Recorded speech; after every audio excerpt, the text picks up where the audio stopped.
Hey y'all, thanks for stopping by my channel. Showtime with Portia P. Today I'm going to be reviewing Love After Lockup. Life During Lockup. Episode 3. We start the episode with Andy and Brittany. So they're on the phone call and Andy's telling Brittany that what he was saying. He said he felt blindsided, and she was like, "How you feel blindsided? I'm the one that was blindsided." If you didn't watch the previous episode, Andy's daughter Destiny kind of spilled the beans on how he was an absentee father, and this threw Brittany completely off because it was not the story that he told her previously about him being a great father and them having a great relationship. Andy was like, "How was I a bad father? Look how good y'all turned out. I wasn't so bad, you know." And I got a problem with that because your perspective is not your kid's perspective. They lost their mom, and then you stopped being a police officer, became a truck driver, and was gone for the majority of the time. So maybe they did feel like they lost both parents. Like, that's totally wrong for you to say. And it's a red flag. And if I was Brittany, I'd be watching out for him. Like, bruh, come on. And then, so come to find out, Andy is supposed to be taking Brittany's daughter. He's supposed to be taking her to go see Brittany. And he's like, "I'm the only one that can take her." And I want to know, how is that? Like, where are some other family members, and why are you the only one that can take her? Is the drive too long, or does the other family members have felonies on their record? Because I know, like, if you got a felony, a lot of times you can't see or visit other other people that's in jail. I'll say that. So he's all like, "Yeah, I hope her daughter doesn't have anything against me because I know she was mad the last time." And I'm just like, bro, come on, calm down. And then he's like, "Well, at least I'll get to see Brittany," which I thought was kind of messed up because not once did he say that he was happy to see Brittany's daughter. But I shouldn't be surprised because, you know, if he was such a bad father, then I shouldn't expect him to be a father figure to Gracie. You know, let's move on.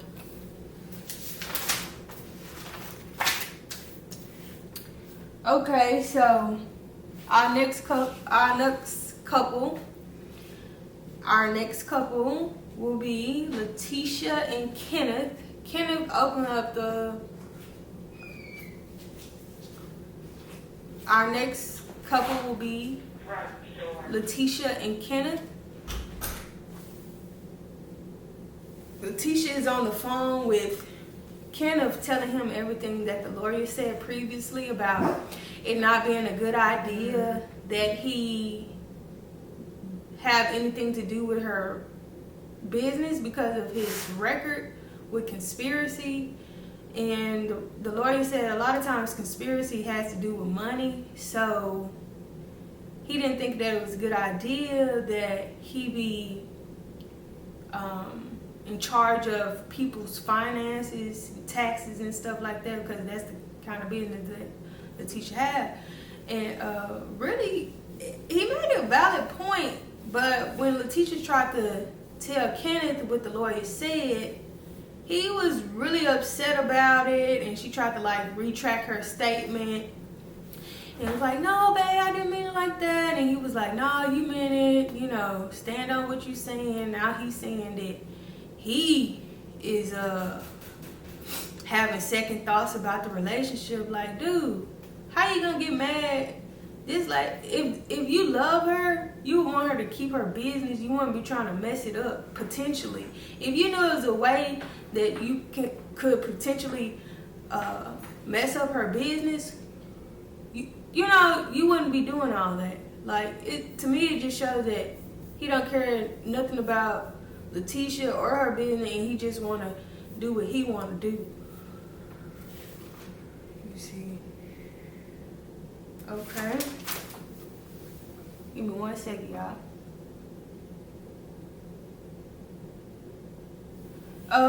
Yeah, so also the lawyer brought up Letitia's bringing up a post-nup, because at this point they're already married, to protect her and her children in case something happened to her. You know, it wouldn't go to Kenneth or Kenneth's kids, it would go to her kids. And again, he was just like, oh, that's not right, you know, I don't agree with that, whoop-de-whoop. So fast forward in the episode, Letitia is getting ready to go visit him, and so she's outside of the prison, and I was sitting there thinking, like, I hope it's not the same thing with that last season where the lady said she was going to visit her man, but really she was just outside of the jail the whole time. So I was actually happy to see Letitia actually walk in to the prison. So it's a real visit, y'all. They had me nervous for a minute. What else? Oh yeah, so let's talk about our next couple. Chris and Jade. So we open up this episode with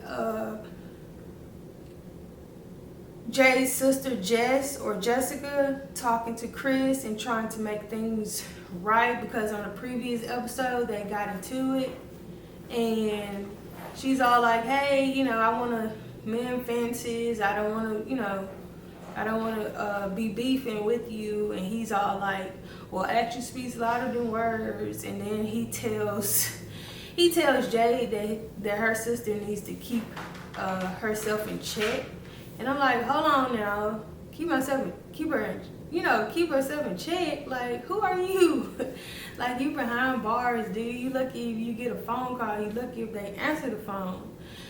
Especially since you're calling Jess when Jay doesn't answer the phone. You need to be trying to be nice to her instead of being a monster.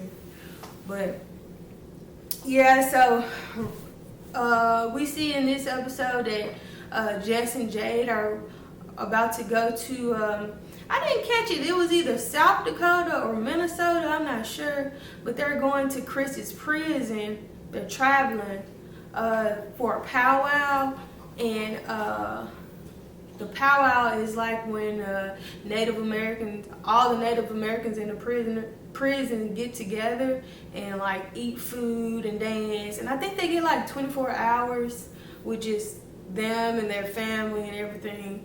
And so that's where Jess and Jade are on their way to. And yeah, so when I don't know if this like the day before or they're like a picnic area, but Jade meets with Chris' nieces, and the nieces, they seem really sweet, you know, and you know, they're asking her like, hey, do you have a job? Has Chris brought up a prenup to you? Which, you know, those are some pretty good questions. I do feel like the family may have made the nieces come up with those questions, or, you know, but there were some really good questions. And you know, Jade says she does not work. Y'all know she got that Instagram or YouTube or something. She like kind of famous on Instagram, got a whole bunch of followers or whatever, and she be posting like all the expensive gifts that Chris buys for her online. And the niece was telling Jade that, you know, the family doesn't like that because they're like modest and they're not, you know, flashy. which they called her flashy. And she was like, you know, the family would be more open to her if she showed more involvement in Chris's life as far as visiting him more often. I guess, you know, they kind of stay in different states, so it'd probably be hard for her to get out there, you know, as often as she would like. But you would think that if they've been married for 5 years, that she would have at least said, hey babe, let me move a little closer to you, be a little closer to you. But you know, so yeah, she's talking to the niece, and the niece is all like, yeah, you know, family don't like being flashy or whatever, and you know, Chris, you know, he only has that money because he saved it up because he's been locked up for like 10 years, which is totally contrary from the previous episodes when they said that he had a $12,000 allowance every month because of the casino that his family owns. So I'm just like, which one is it? Do you have the money saved up, or is it an allowance? To me, I feel like the niece may have said that to protect the family. I mean, like, Jade is like flashing all these gifts and all these nice things that Chris has gotten her, and that might make the family nervous. Like, hey, you know, yeah, I might have money, but you know, I don't want you telling everybody. You get what I'm saying? Like, don't be like flashing it all around. You know, I'm trying to, you know, they might be trying to like protect themselves. Like, and if that's the case, then I really don't blame them. You know what I'm saying? But yeah. So let me see. Let me look. Hold on.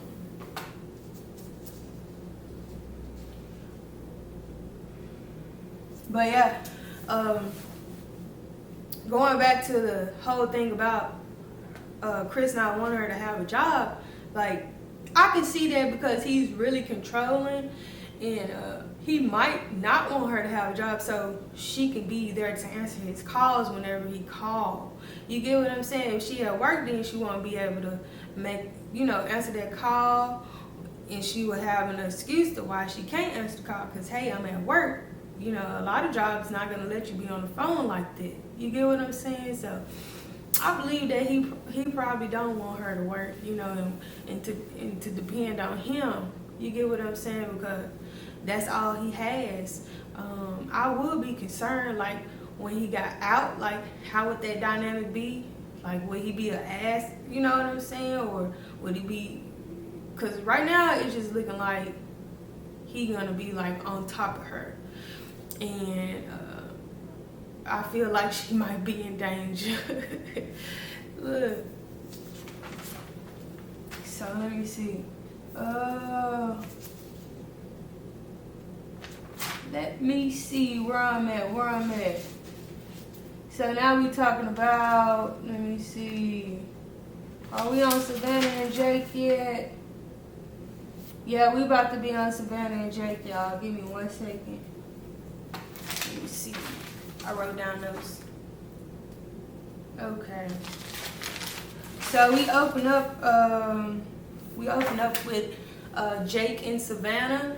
And Savannah is talking to the lawyer, right? And they're talking about getting Jake's sentence reduced. Currently, he's served 12 of his 35-year sentence. And they want to do a commutation of what was it? A commutation of sentence, where they reduce his sentence, and it went through the board of paroles, and the board of paroles accepted it. But when it got down to the governor didn't accept it, and that is kind of strange. It makes me think that maybe he didn't tell her everything, and the lawyer also said the same thing, like, maybe he didn't tell you everything that happened in his past, maybe he holding something back. So she asked the lawyer, Savannah asked the lawyer, like, if you know, on top of him getting his degrees, while incarcerated, would it look good to the governor if Jake and I went ahead and got married? And so the lawyer was like, yeah, it possibly could look good. And like, that was all the fuel Savannah needed, baby, because when she got on the phone with Jake, that's like the first thing he said. He like, let me hear about my case. And she like, hey, the lawyer said we should get married. And he like, hold on, I don't want to talk about that right now. And so, she still can't understand, like, why he don't want to marry me, Like, girl, let it go. Like, if he want to marry you, let him make that decision. Don't keep badgering him over and over and over. You make yourself look desperate, you know what I'm saying? And so he was all like, what was he like? Oh, you're using my situation in order to try to take advantage and try to get married, So she was like, okay, cool. She got up off her or whatever, and she was all like, I want to tell your mom and auntie, what the lawyer told me, but they ain't been answering the phone and stuff for me. Which I feel is kind of strange, because if it was something that could possibly help my son or nephew get out of jail, I think I would want to hear what she had to say or what the lawyer had to say, but they not messing with her at all, and it is so sad. Like, girl, just give it up. Just give it up. And, yeah, it kind of reminded me of Chris and Jay, how Jay said, going back to Jay said that she had once bought Chris' mom a Christmas gift, and the lady gave the gift back. And I feel like, girl, I understand that you want to be, have a good relationship with your man's mom, but if she's not making an effort, then just let it be. And then if it get better, it get better. If it don't, it don't. But going back to Jake and Savannah, Jake is all like, I got a friend, his name Tim. Tim, he been with me every step of the way. If you want to reach out to him, you can. So, that's what's going to happen, which I don't know if that's a good idea with Savannah Pass. You know what I'm saying? He passed his friend off to her like, hey, and I'm like, is it a trick? Like, what you know what I'm saying? Is he trying to see if Tim go try something, or she go try something with Tim? Hey, either way, that's a secure man right there. Look. So, give me 1 second, y'all. Let me see. Oh, let me see. Okay, so the last couple that we're gonna talk about will be Renika and Asante. This episode opens up with Renika. She's over her sister Shakola's house, and we see that they made up from last week, which is good. Family need to stick together, you know what I'm saying? And Renika said that same thing. They might fight, but they always try to stick together. So, kudos to them for hashing it out. So then they fast forward to Renika going over her mother. Well, no, she's not going over her mother's house. I believe Renika stays with her mother, like, because the children have a bedroom and everything. And Renika's mother's house is laid out. Like, she got some good decorations. I'm like, look, Renika mama need to come over my house and decorate some shit. But yeah, so she's saying her and her kids are packing up, and she's saying her goodbyes to her mom, and her mom's like, still think she making a bad decision, which, yeah, she is, mama, but sometimes you gotta let them kids bump their own head, do what they want to do, and just be there for them, to support them, when they need you, right, and So, Renika mom, she think that Asante has other women and that Renika is not the only one.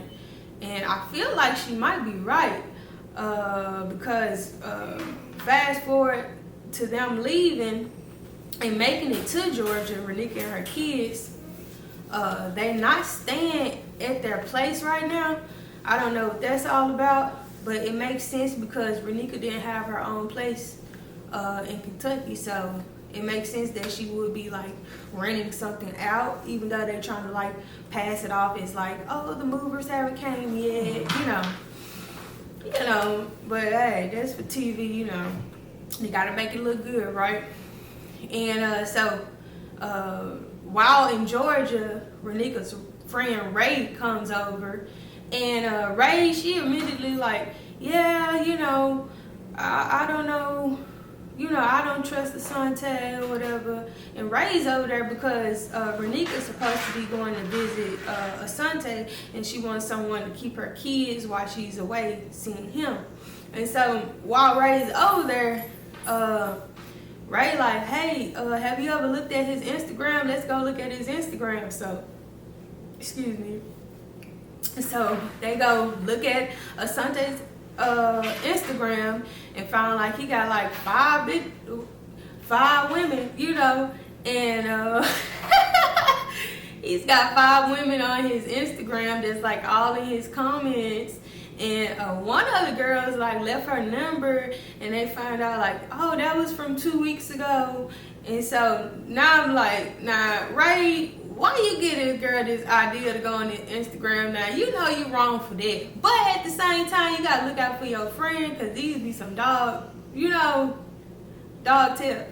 know what I'm saying? But so they go look on it, and yeah, then it kind of end like that. But I'm just like, ooh, Lord. Asante look like he ain't right. Look like the mama was right. Look like the sister was right. Look like the other sister was right. Listen, look like everybody was right. Asante, shame on you, man. So that's gonna conclude my review / recap. I hope y'all enjoyed it. I know I enjoyed it. Name fly. But yeah, until next time. Peace.